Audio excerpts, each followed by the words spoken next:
Guys, welcome dito sa channel Charo. Ang reading nito ay for collective for anyone who can resonate sa reading nito. This is a general.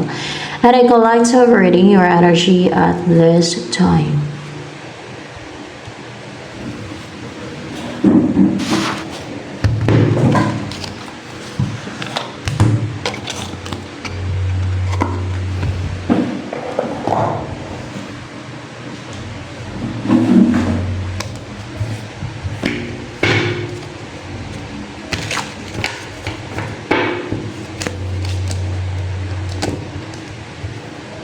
Strength, you're strong. And Seven of Swords in reverse. Seven of Pentacles. What's with the Seven of Swords in reverse? May nag-end. Ginagawan ka ng deceit and scheme. Yun ang nag-end, no? May natapos, may nag-end na cycle, may na kumpleto ng cycle, may natapos, may nag-close ng cycle. Yung ginagawa ka ng deceit. So, hindi ka na ginagawa ng deceit. Deceit ba yan? Deceit? Deceit. Yeah, deceit. Pinagtutulungan ka eh. Ginagawa ka ng deceit. At may nagtutulungan para gawa ka ng deceit. Yun ang nag-close na cycle. Yun ang nag-end. And you are strong now. Matibay. Malakas. Courageous. Kasi may color blue din naman dito. Ayan. And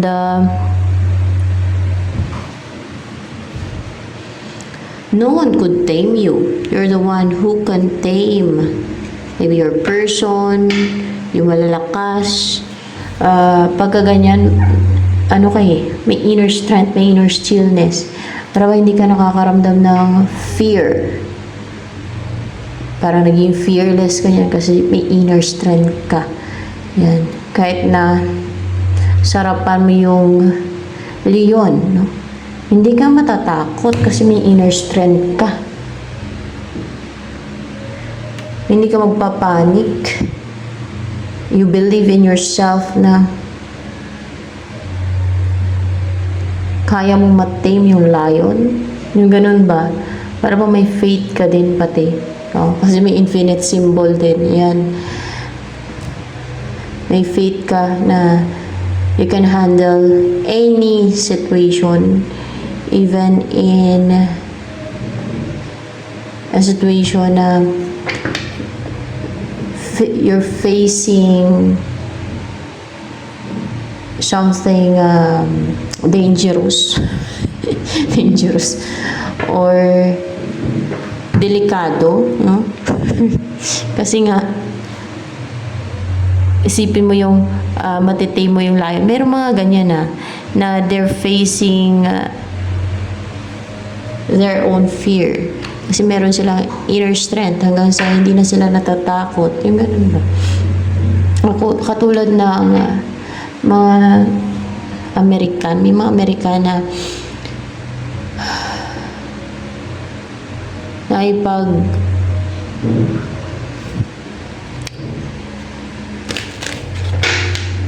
makipaglaro sa mga leon sa Africa. Pero delikado yun actually, yung mga ganun. So, meron kang inner strength. Hindi nila iniisip yung fear, yung matakot. Because they have that inner strength. No? Inner strength. They know what to do, how to tame lion.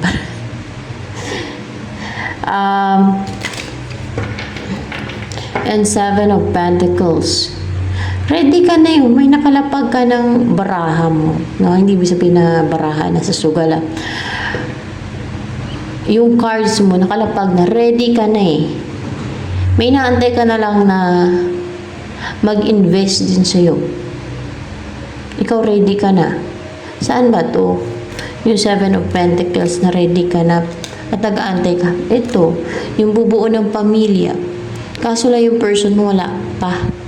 Yun ang hindi pa nag-i-invest. Yun ang hindi pa dumadating. Yun ang hindi pa nagtitake na action. Hindi ka pa niya pinupursue. Yan. Baka na hadlangan. Naharangan yung daan. Naharangan sa daan. Ano yung next na mangyari sa buhay mo niyan? Wala na yung mga kontrabida sa buhay mo. What's with the Three of Pentacles? What's with the Three of Cups in reverse? Wala ng mga nagre-rejoice na mga kontrabida. kontrabida no, hindi kontrabida, hindi na mga evil, sabi na evil kaya mga evil, wala na nagre-rejoice na mga evil kasi maging ganito ka na, empress, powerful, so brave, komportable yung buhay mo, na-attract mo all good things in life, komportable yung buhay mo, no? Lahat na nasa'yo, hindi na nila maruruwin kung anong meron ka, hindi na nila makukuha kung anong meron ka, hindi na nila masisira yung mukha mo, kapirahan mo, source of income mo, yung blessings mo, hindi na nila mabablock. So, paano sila mag-rejoice yan, di ba? Hindi na rejoice yun, yung mangyayari sa kanila. Instead, they will face the consequences of their evil doings, no, which is hatol sa kabilang buhay na. Yun na yung kapalit nung pag-rejoice nila ng pansamantala habang pinipistikan nila nag-end na eh. Oh. Lahat may consequence, kaya yung tuwan-tuwa sila sa mga ginawa nila sa'yo, ano, at sa ibang tao na may injustice at unfair. Akala nila nakakatuwa, no? Natutuwa sila, na-enjoy nila kasi evil nga sila, wala naman silang konsensya, wala silang awa. Meron man hindi nila pinapakinggan yun. Ang mahalaga sa kanila, masaya sila sa ginagawa nilang kaibigan. Tama ba yun? Kaya hindi talaga tama yun. So, ano pa ang energy mo ngayon?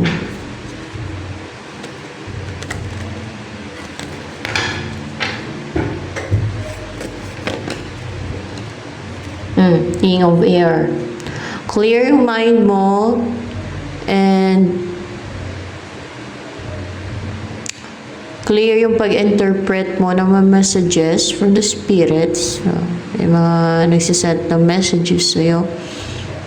Using your intuition yan. Intuition, your perception, your clear audience ability, kung ano yung gamit mo to interpret these messages from the spirits or any messages, no, from or messages from celestial beings, spirits, elementals, o kung saan man, kadalasan spirits to o maybe sa Holy Spirit, pwede din, no? Messages from the Holy Spirit, pwede din.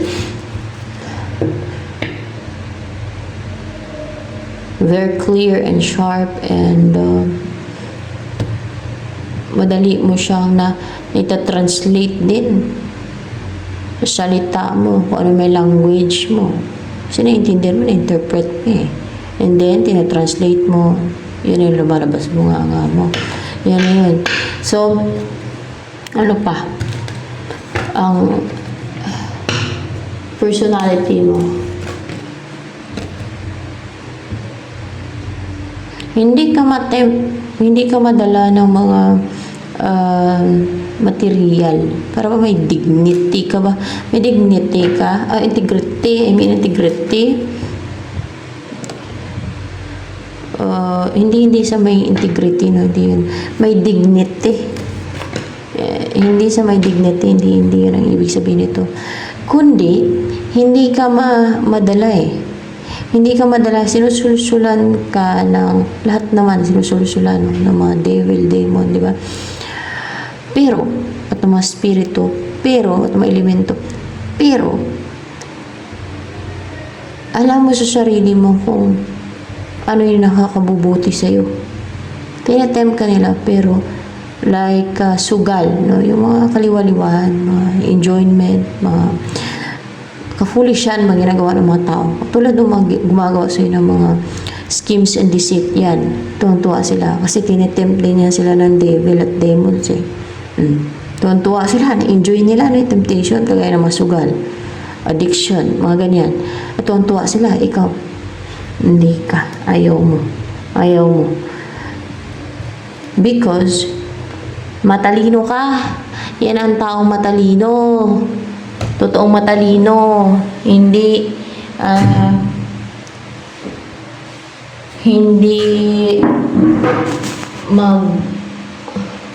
hindi niya sisirain ang buhay niya.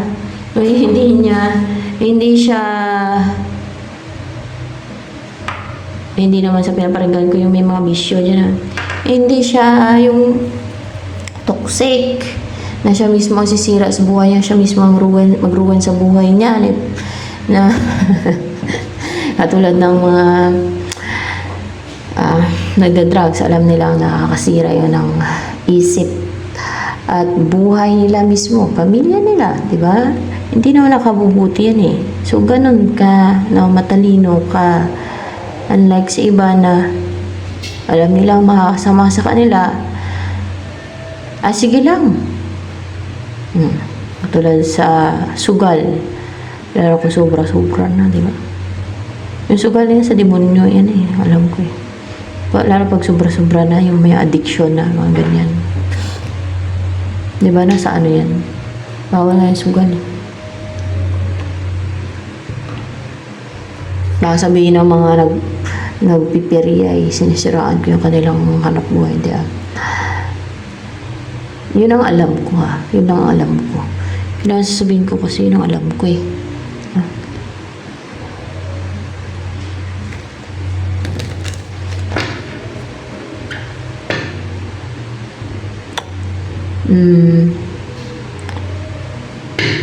Ano yung darating sa'yo?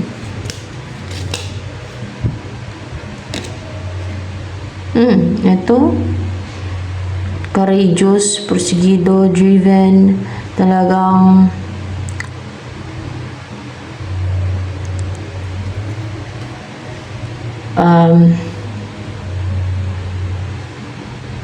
nagiging impulsive na sumugod sa'yo, napuntahan ka, na mag-take ng action sa'yo. Ano intention sa'yo ni Knight of Swords niya? Bakit darating yan sa'yo? Parang bilis. Parang nagmamadali ba?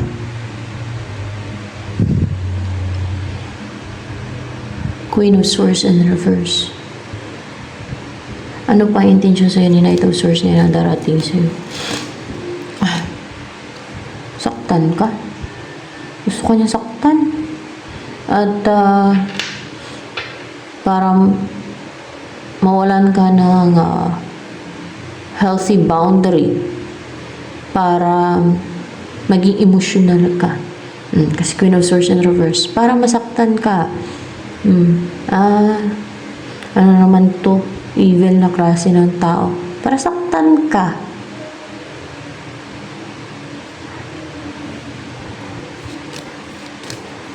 Mag-backfire ba yun sa kanya? Mag-backfire yun sa kanya. Hindi ikaw yung masasaktan.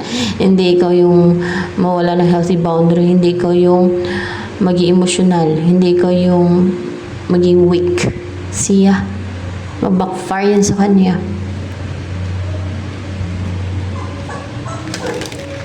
Immature na impulsive.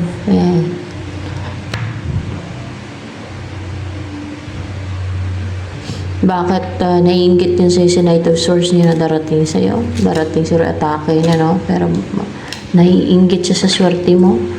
Swerte mo o sa destiny mo kasi Wheel of Fortune? O kung maswerte ka sa buhay, naiinggit siya. O kung saan ka man maswerte, no? Naiinggit siya? Evil ito. Basta mga ganyan, evil yan siya. Diyan mo malalaman yung taong evil. Yan ang isang indication na malaking indication na evil yung isang tao. Pag naiinggit, manghalit. Pag naiinggit, gagawa ng pang-atake. Gagawa ng deceit and scheme. Gagawa ng witchcraft dahil sa nainggit. Gagawa ng mga pangharm dahil sa nainggit siya. Yan ang indication na mapupunta siya sa impyerno kasi evil siya. Evil siya. Yan.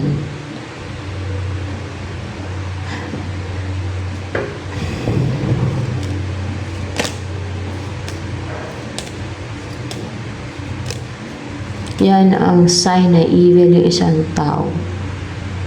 Isa yan sa sign din na mapupunta yung tao na yan sa impyerno dahil yung rason niya hindi talaga makatwiran. Kahit ibahin niya pa yung rason niya, kahit patikuin pa niya, no? Kahit pabaluktutin pa niya, no?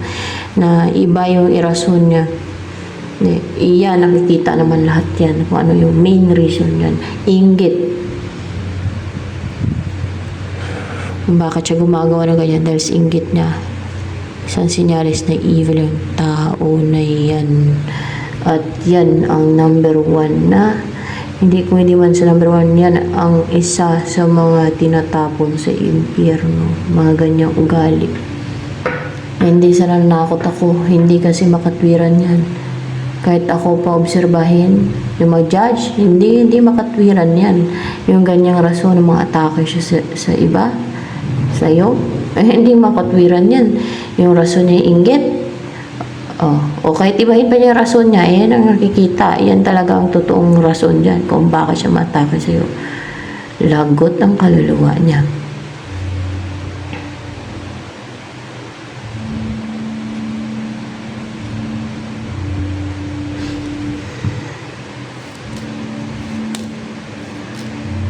Ano pa? Darating sa'yo. Ito si Emperor, darating din to sa'yo. Ano intention sa'yo ni Emperor? Ay, may ibibigay siya sa'yo, mag-i-invest. Meron siyang ibibigay, maging giving, generous. Well, ano pa ang intention ni Emperor sa'yo? Let's see kung maganda. Ay,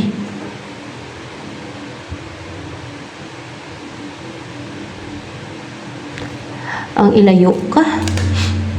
Hindi. Ang dalhin ka. Ayun, ang dalhin ka. Ang dalhin ka. Ayun o. Kunwari ito si Emperor, no? Ito si Emperor, itong babae. Kunwari siya itong babae. Yan ba si Emperor niya, yung babae na yan?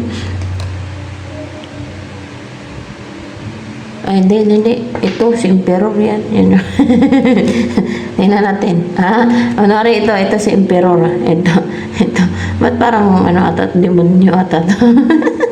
Nakatalukbong, no? Kunwari ito si Emperor, no? Yan, si Emperor. Ikaw to. Yan, yung babae.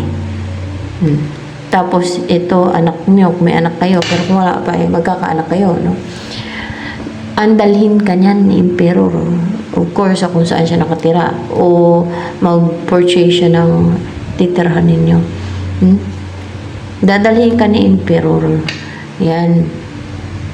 Kung sa malayong lugar. Yun ang kanyang intensyon. At mag-invest sa'yo si Emperor. Dadalhin ka niya saan yung lugar niya. Kung saan may lugar niya. Bakit? Ano nakita sa ni Emperor na nagustuhan niya sa'yo? Bakit siya mag-invest sa'yo? Emotions. Kasi powerful ka, strong, stable emotion mo. You are, parang may authority ba, no? May authority.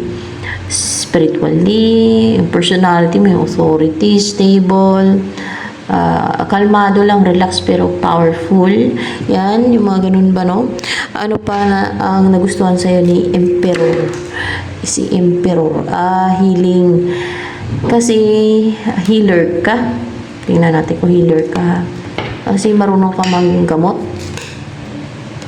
Yes, kasi marunong ka manggamot. Ayan. Baka ano ka, doktor o nurse, or kung hindi man ay spiritual healer,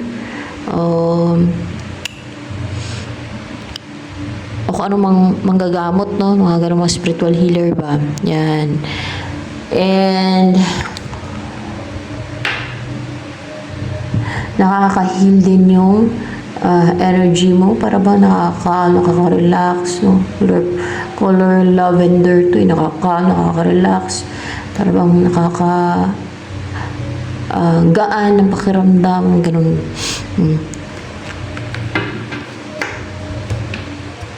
And then, naglalagay ako ng BL. May hawak akong BL.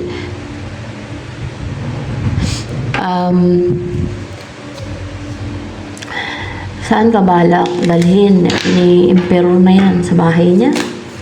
Kung may bahay na yan eh. Sa bahay niya, doon kanya balak na dalhin. Bakit?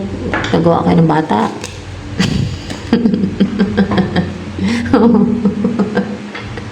Nagawa kayo ng bata. Nagawa kayo ng bata. Oh, alam niyo na.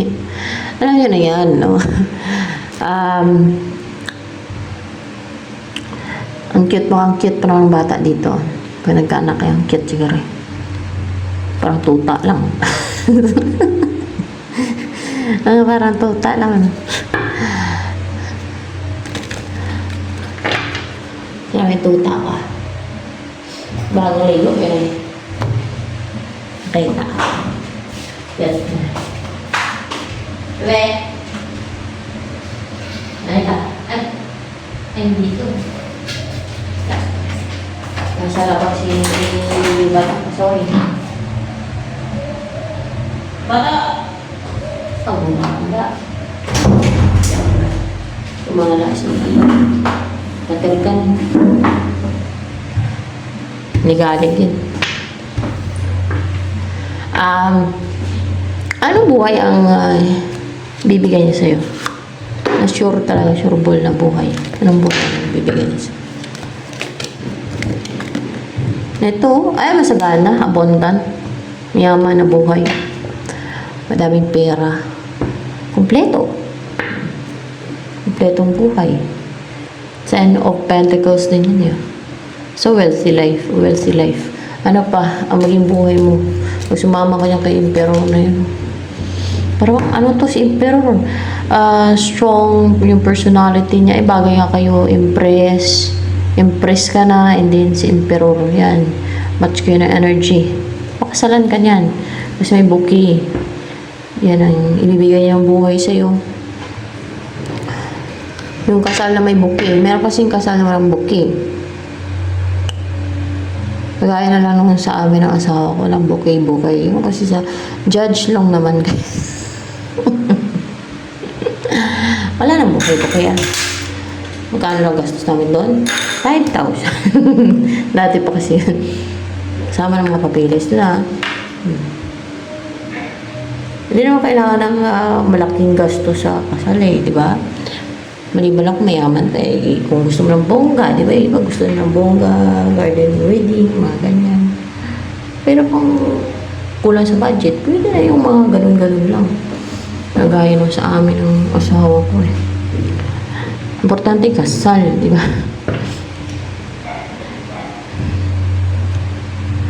And ano ba yun? Ano to si Emperor eh? Parang nasa top position na to. Powerful, strong yung personality, brave person. And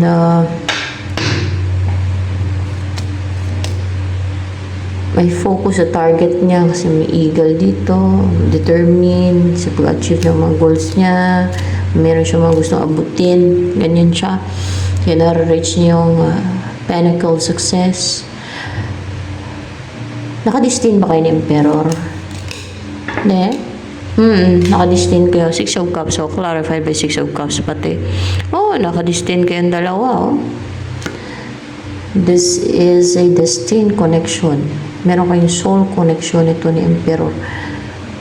Kung kaya maramdaman yung magaan yung loob niyo sa isa't isa niyan, lalo kung kilala mo na yan, ay iba talaga yan siya sa ibang tao na kilala mo. Parang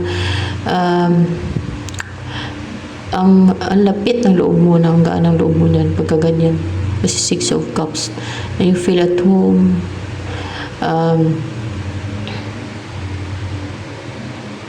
Iba sa ibang person. At saka nakadestin kayo.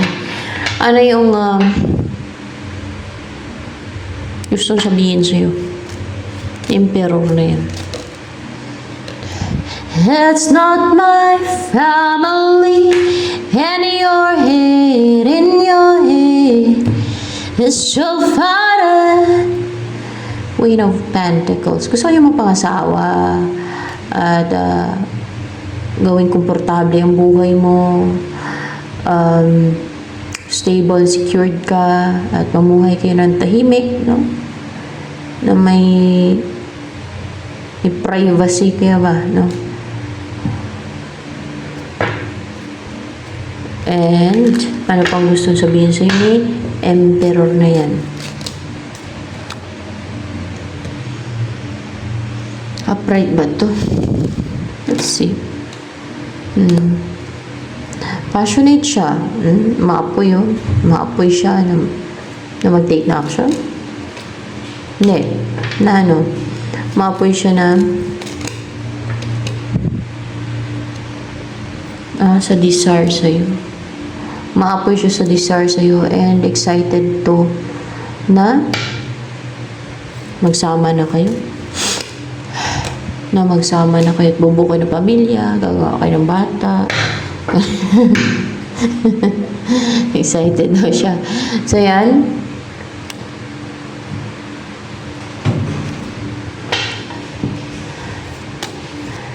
Anong klase ng lugar? Ano yung kahawig ng place, no? Natitirhan ninyo ni Emperor. May mga puno sa paligid, no? May mga puno sa paligid, may mga puno-puno, parang nasa woods. Daming puno. At talagang tahimik yan, guys, no? Pagkaganyan. Malayo siguro yung mga bahay-bahay, ganyan. Madaming puno, madaming bushes. Wala namang bushes dito. Puno lang talaga, no? And then, ano pa? May mga puno talaga, guys. May mga puno sa paligid, ganyan. Ganyan ang place. Pero may coffee naman dito. Yung tago to. Yung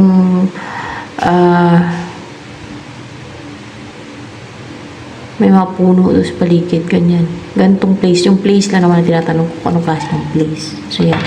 Ano pa? Ano pa yung kahawig ng place, no? Kahawig ng place. Matitirahan ninyo ni Emperor. So that, ayan talaga, may mga puno talaga, guys. Ganyan. May mga puno sa paligid. Madaming puno sa paligid. No? At may mga damo-damo. May mga ferns. Siguro yan. May ferns. Yung places na yan. Oh. Ayan. May BL pa kamay ko. Basta mga puno. May mga puno sa paligid. Yan. Ganda nga yun. Dami oxygen.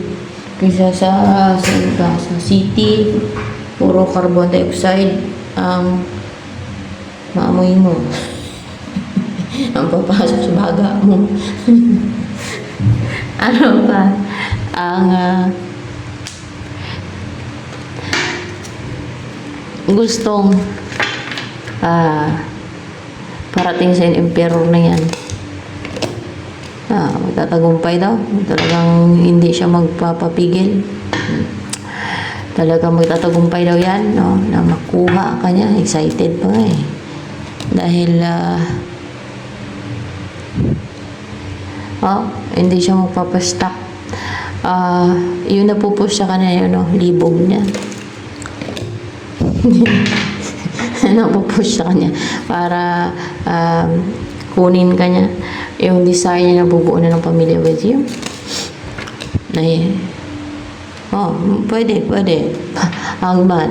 Yung desire niyang gagawa na kayo ng bata, yun nagpupush sa kanya. Yan ang nagmomotivate sa kanya. Pwede pa naman. Ano yung nagpupush sa kanya o parang nagmomotivate sa kanya o nagbibigay ng excitement maliban doon kanina sa yung gagawa kayo ng bata, ano ganun. Ano yung nagpupush sa kanya na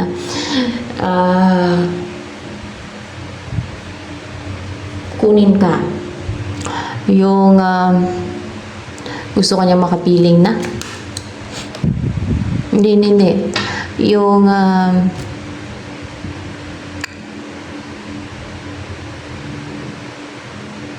magkapamilya na, hindi. Yung desire niya for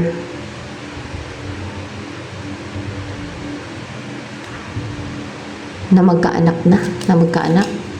Desire niya na magkaanak. Parang hindi.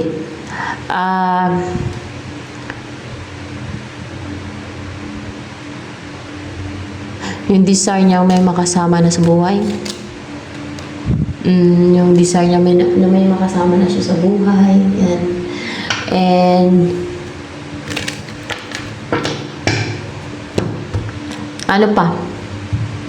Maliban dyan, meron pa? Wala na. Yung desire niya na may makasama na siya sa buhay. Kailangan niya na makakasama sa buhay. Baka ano na yan? Matandang dalaga, matandang binata. At gusto niya may makasama siya sa buhay. Oh. Actually, madami yung nagiging matandang dalaga, nagiging matandang binata, di ba? Ang dami.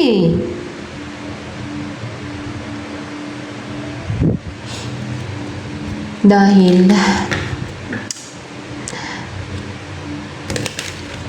hindi nakahabol. Pero hindi pa huli yung lahat sa kanila, no? Hanggat pwede pa, di ba? Baka masyado lang silang choosy. Marte. Hindi sila makatikim ng ano yan. Regalo ng Diyos. Ano pa? Ang gusto sabihin sa'yo ni Emperor.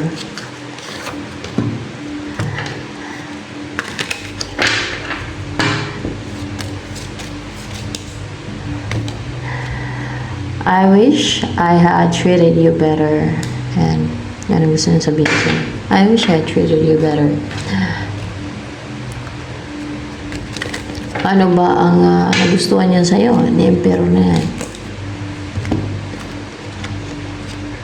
Hierophant and 4 swords in reverse. Hindi mo sinusunod yung mga pamahiin, yung mga pananakot ng mga mga like pamahiin, mga beliefs ng mga nakakatanda kasi minsan mga katulad ng mga pananakot nila sa mga story ng mga ganun pero gawa-gawa lang pala nila mga ganun ba, di ba may mga ganun like pamahiin din, gawa-gawa lang din ng mga nakakatanda yun kaso lang sinasalamungan na ng demonyo kaya parang nagkakatotoo yan dahil sa pinaniwalaan na ng mga tao. 4 of Swords. Yung iba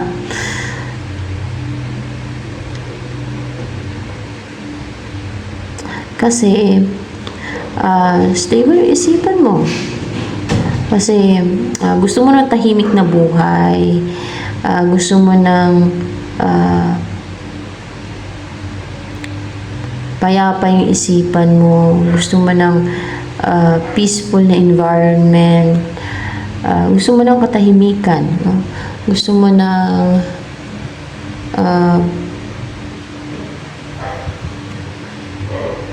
pusa, mahilig ka sa pusa. And